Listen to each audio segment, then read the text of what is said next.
फिर भी उस आधार से उस समय वो बड़े विद्वान माने जाते थे और 1400 ऋषि प्रचारक बना रखे थे। उनमें से एक अष्टानंद जी भी थे। फिर परमात्मा कबीर जी की कृपा होने के बाद उसने 84 और बनाए थे शिष्य। 1484 शिष्य थे रामानंद जी के कुल मिलाकर। तो कहने का भाव यह है कि रामानंद जी से अष्टानंद जी ने जाके अपनी शंका व्यक्त की कि आज मैंने ऐसे ऐसे एक आकाश से आता हुआ प्रकाश पुंज देखा, मेरी आंखें गुरुदेव सहन नहीं कर सकी, चरम दृष्टि बंद होगी। उसके बाद मैंने प्रकाश रहित एक शिशु देखा। प्रकाश रहित शिशु का रूप की वो प्रतिमा सी बन गई मेरी आंखें आगे, वो देखी मैंने प्रतिबिंब। ये क्या कारण है मालिक, मैं समझ नहीं सका। ये प्रकाश मैंने जो देखा, उसके बाद नवजात शिशु का आकार देखा, ये कोई मेरी भक्ति की उपलब्धि है या कोई मेरा वैसे भ्रम है। तब स्वामी रामानंद जी ने कहा कि ऊपर के लोकों से जब कोई अवतार गण आते हैं, उनके ये लक्षण होते हैं। और यहाँ वो किसी काशी में किसी माँ के गर्भ में जन्म प्रवेश करेंगे, 9 महीने के बाद वो फिर बाहर आएंगे।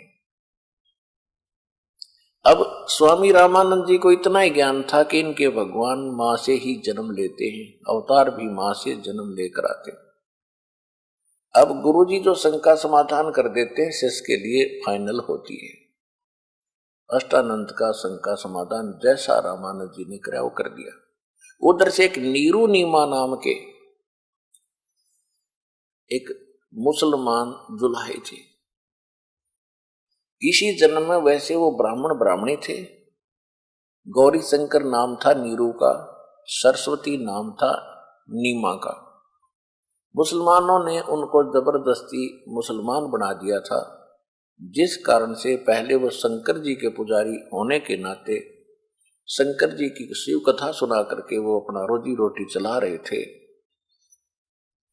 फिर ब्राह्मणों ने जब देखा, उन धर्म गुरुओं ने, ब्राह्मण जो पहले से ही गौरी शंकर से ईर्ष्या रखते थे, क्योंकि गौरी शंकर एक निस्वार्थ ब्राह्मण थे, निस्वार्थ कथा करते थे, किसी को बहकाते नहीं थे, ना श्राद्ध कर्म करते थे, ना किसी को मूर्ख बनाते थे, तुम पर करड़ाई है, इतने पैसे दे दो, इतने कपड़े रख दो। वो केवल भगवान की कथा सुना के अपना जो दक्षिणा आती थी, उस दक्षिणा से अपना गुजारा कर रहे थे। फिर मुसलमान और दूसरे जो वो ब्राह्मण थे जो लोगों को ठगते थे, अपना रोजी रोटी चला रहे थे, वो उससे ईर्ष्या करते थे, क्योंकि सभी उसके प्रशंसक बन गए थे। जिस कारण से मुसलमानों का दाव लग गया कि ये ज्यादा प्रचार गौरी शंकर कर रहा है हिंदू धर्म का, और क्यों ना इसको मुसलमान बना दे। और दूसरे जो धर्म गुरु हैं जो जनता को बहकाते हैं लड़ने मरने के लिए, वो पहले से इसके विरोधी हैं, वो कुछ करेंगे ही नहीं। और ऐसा ही हुआ। तो नीरू नीमा गौरी शंकर सरस्वती से उनका नाम बदल दिया, गौरी शंकर का नाम रख दिया नूर अली, उसको फिर नीरू कहने लगे। और सरस्वती का नाम रख दिया नियामत, उसको नीमा कहते हैं। ऐसे अपभ्रंश गांव में छोटे नाम बना लेते हैं। तो नीरू और नीमा नाम से वो प्रसिद्ध हो गए।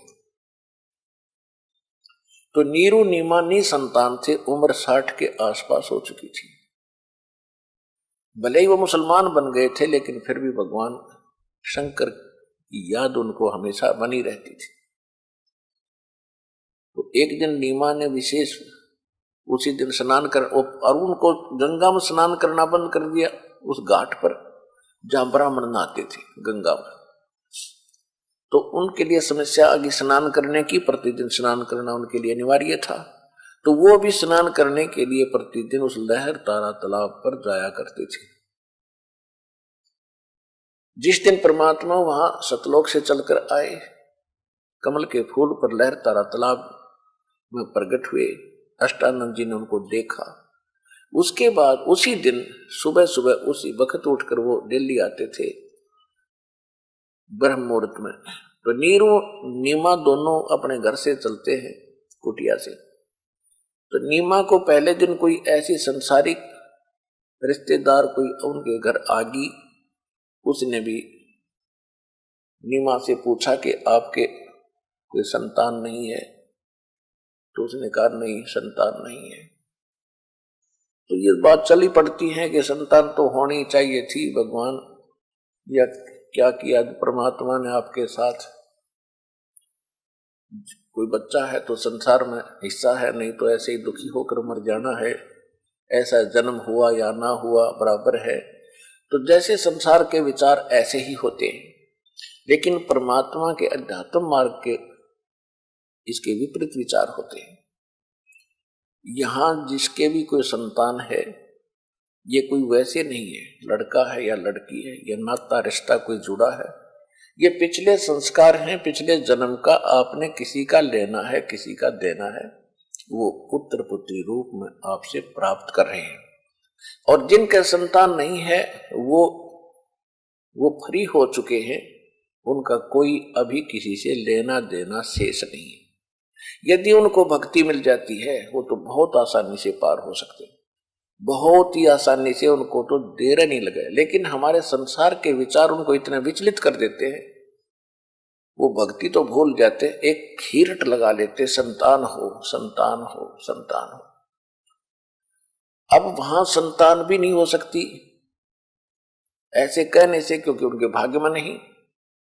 कहा कबीर परमात्मा पूर्ण ब्रह्म सतपुरुष की भक्ति परम संत उसके नुमाइंदे से लिए बिना, जैसे इस दास, ये दास आज के दिन विश्व में परमात्मा का वो कृपा पात्र दास है जिसके पास कंप्लीट भक्ति मार्ग है पूर्ण।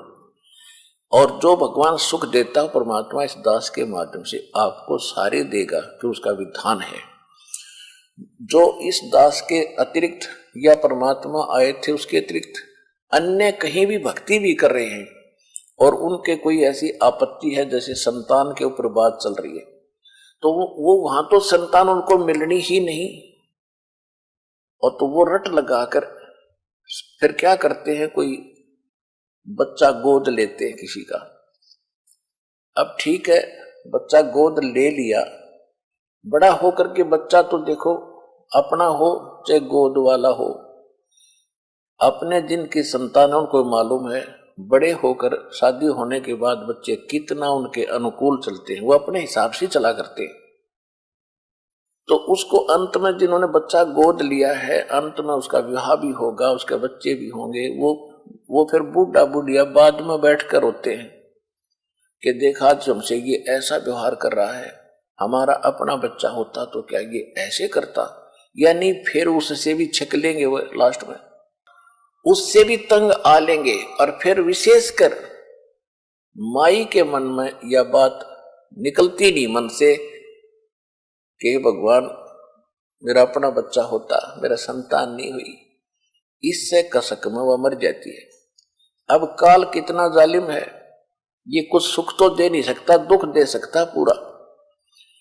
फिर वो क्या बनती है, वो बहन अगले जन्म में उसको कुतिया का जन्म मिलता है, क्योंकि संतान की भूखी मरी थी, कुतिया बन गई। अब काल मजे लेता है उसके के ले तो संतान पैदा कर करके छक ले, एक एक 8 साल में 2 है, पूरे कर ले, अपनी कसर काट ले। फिर बनाओगा सूरी, उसने सूरी ले, फिर 12 कट्ठे पैदा कर ले, ये भी तो संतान है, वो किनारी संतान थी। तो वह दुर्गति और मोल ले ली उस बहन ने, वहां भक्ति भी नहीं थी और वह संतान भी नहीं मिलनी थी।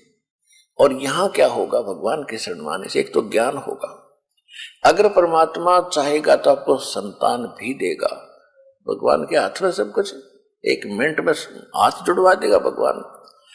लेकिन यहां उद्देश्य आपका मोक्ष कराना होना चाहिए, आपका उद्देश्य मोक्ष कराना होना चाहिए, ना कि केवल ये व्यर्थ की डिमांड ही लेकर बताना।